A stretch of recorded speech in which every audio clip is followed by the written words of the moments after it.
I wanted to do a quick video and review this 39.5 Planet Ocean. Now, before picking this up, I did watch a bunch of videos, people with similar size wrists to myself, and they kind of kept saying, oh, you know, this fits so well. When I initially saw it in the store, it felt small and compressed. So I wasn't sold on this size working on my wrist. I have a 6.7 inch wrist, but you know, I'm here to tell you it does work. It takes, you know, a day or two for your eye to get used to this size, but honestly, it wears really well. It wears closer to a 40mm watch.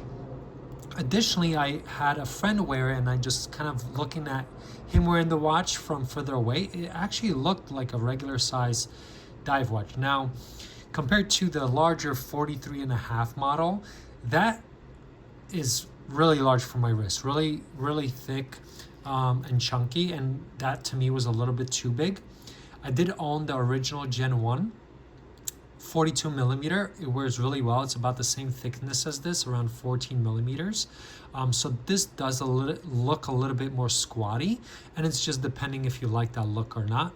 I personally like it because it's a dive watch, so I like the chunkier look. I have other watches, so I particularly do like this look. Some of the pros and cons when comparing it to something like the Gen 1 42mm and the Gen 2. So the Gen 2 I actually really like with the matte dial. Is very legible, but the thickness to me, that 16mm, was just a little bit too much, and it kind of, you know, you kind of get a little bit of a wrist fatigue with that weight and size and the proportion. So I do think after picking this up and wearing it for a few days, your eyes get used to the size, and it actually wears really well. So I would say one pro of this watch is it just sits in this kind of flatter part of the wrist because of its size, and it just is very comfortable. So the bracelet has female end links. It's really well put together. It has, you know, 3 settings with this push button adjustment for sizing when your wrist swells up. So the bracelet is great. One pro, it does look more like a luxury piece at this price range. You could pick these up used, 3.8, 4.2. It has this ceramic dial and bezel, and the reflections are really nice and really gives it this luxury look. The bezel action in my mind is the best I felt on an Omega.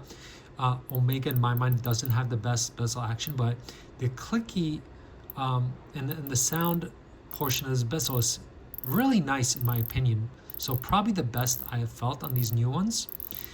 I would say one con of this reflective dial is you do lose those numerals because they are also reflective. You lose them in certain lights. So you could see here, you kind of lose the 12, 6, and 9. And if that bothers you, you know, the matte dial of the Gen 1 or Gen 2 is definitely better for that.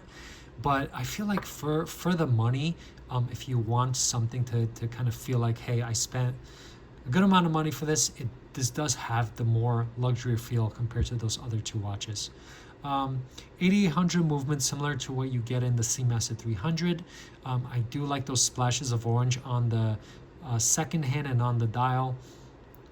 You know, it does have the see-through case back, which to me is great.